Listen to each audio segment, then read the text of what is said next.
I remember this friend back in high school, and we used to say to each other, I know what I'm going to do when I grow up.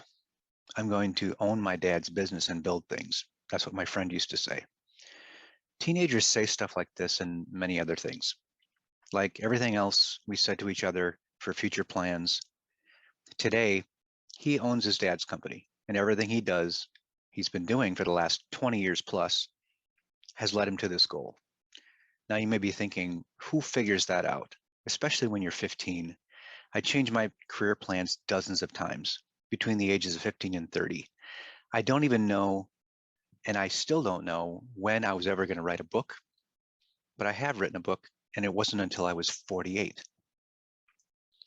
But some people just kind of know what they want to do with the rest of their life. It just kind of falls into their lap. But for the rest of us, it's a difficult process. In this video, I'm going to try to help you answer these questions that you need to figure out. There's a very popular question in the self-help world, and that is, what is my life purpose? How do I find my life purpose? As if it's just sitting under a rock or something. First of all, I never liked the term life purpose at all. It sounds all kind of like cosmic and theological, and like there's this universal purpose that everyone has and they're born for, and we have to go on this cosmic journey to find it. It just feels kind of all very self-important and arrogant. I think a better way to think this and to frame the question is, how can I use my time in a way that feels important? Because ultimately, that's what we're asking. When people ask me, what should I do with my life? Or a middle-aged person might ask something like, I haven't found my purpose yet. What is it? Why am I in this life? Really, what they're saying is, how do I use my time well? How do I use my time in a way that doesn't feel all guilty afterwards?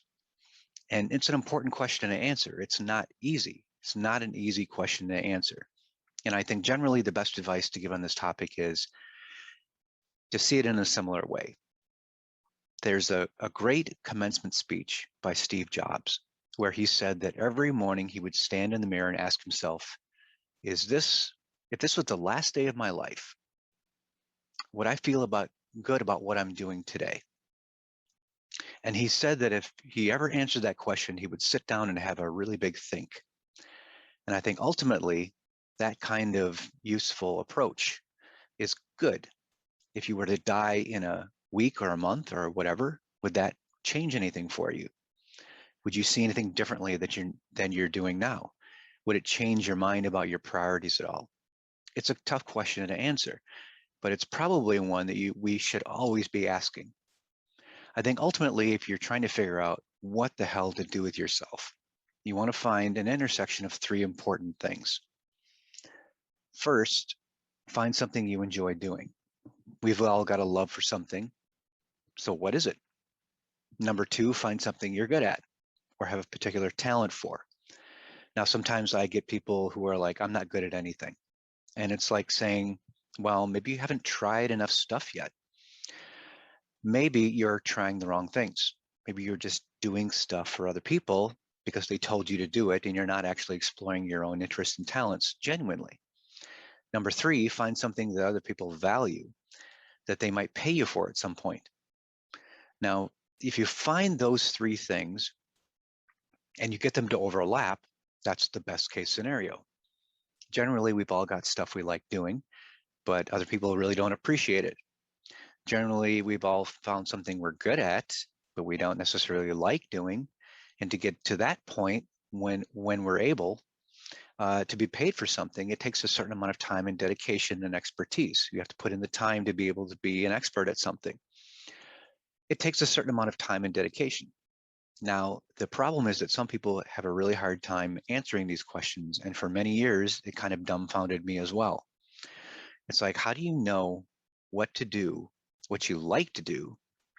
That's kind of weird to say, because generally people who have struggled with this question, it's because they've always prioritized things that other people may want and not themselves.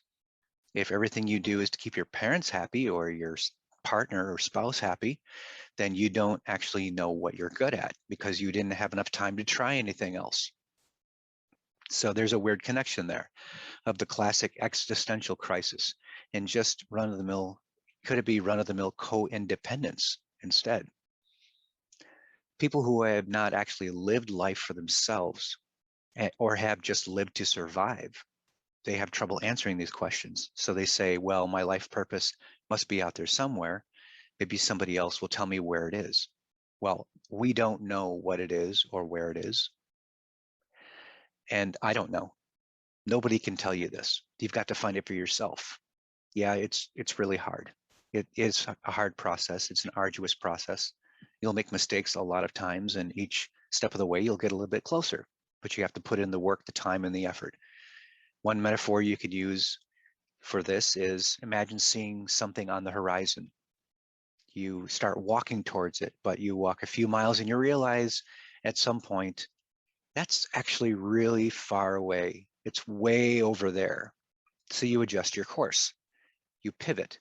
You start walking towards the horizon again. And then a few miles later, you realize, oh, it's not over there, it's over here. So you adjust your course again. I guess what I'm saying is that very few people get it right the first time. Almost nobody gets it right the first time. If anybody tells you they've always gotten it right the first time, they may be lying to you. And it's just an unrealistic expectation that we set for ourselves. We're setting ourselves up for failure. So we think we should always get it right the first time or in a few times rather than spin our wheels for the rest of our lives. The other thing that's important to keep in mind is that ultimately this question means you have privilege.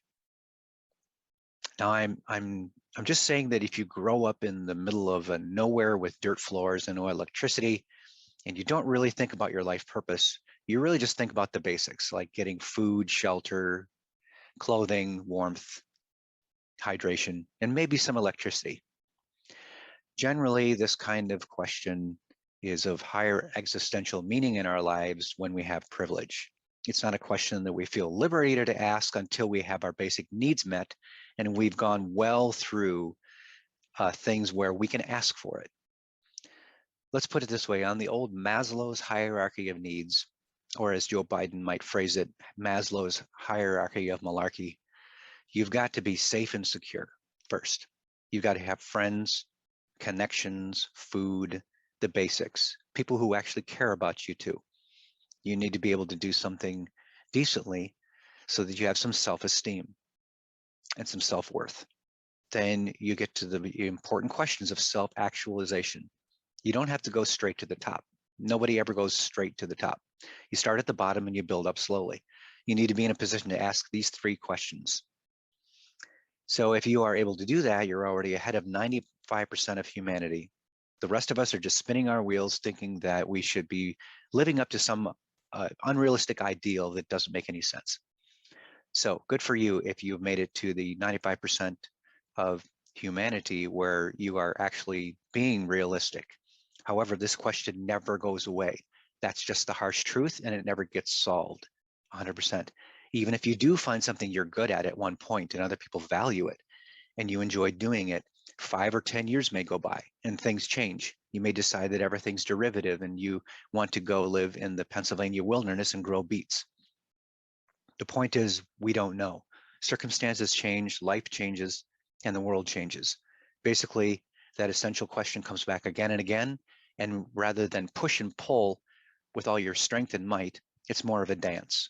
You allow things and you push and pull gently and let things guide you, and your opportunities will be there for you. If you are smart and you keep your eyes open and you allow them to happen, or you can turn down opportunities. What feels like a valuable use of my time? That's the basic question you always have to come back to. What we consider valuable changes as time goes on. Therefore, the question of purpose is what to do with your life as your life changes as well. So the key is not ever to fully answer the question. The key is to consistently ask the question for the rest of your life.